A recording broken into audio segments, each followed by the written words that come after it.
167 218 558 du mebistock.adobe.com. Quiz Mac Whisky en denté. Nombre de mots ont disparu de notre quotidien. Des verbes, adjectifs et substantifs pourtant bien indispensables autrefois. Les connaissez-vous? Le Figaro vous propose de faire le test.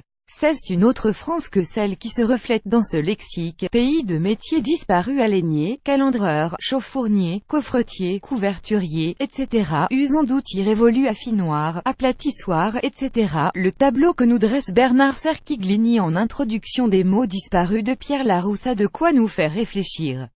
Ainsi nous ne parlons plus comme nos ancêtres. Ceux-là même qui, il y a moins de 200 ans, se régalaient de Francréal, Muscadelle et mouille-bouche et ne refusaient jamais un verre d'Auvergnat, capable de reconnaître une Bessières d'un Bezègre. Le constat est là. Une partie de notre vocabulaire a été amputée au fil du temps.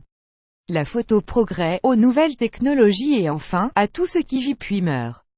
Car, n'en déplaise aux aficionados du « c'était mieux avant », si moult de mots ont disparu de nos dictionnaires, environ 10% des termes créés par Pierre Larousse ne figurent plus dans son édition actuelle. Beaucoup d'autres sont apparus avec l'invention de l'Internet et de la téléphonie.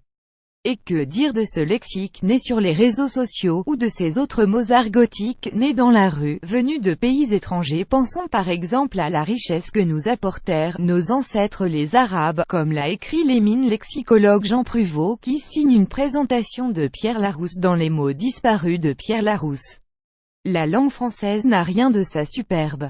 Elle trône d'ailleurs à ce jour aux côtés des plus grands, à la 5e place des langues les plus parlées au monde, avec près de 275 millions de francophones. De quoi crier cocorico. Le livre Hommage à Pierre Larousse de Bernard Cerquiglini et Jean Pruvot redonne ses lettres de noblesse à ces mots que l'usage a abandonnés.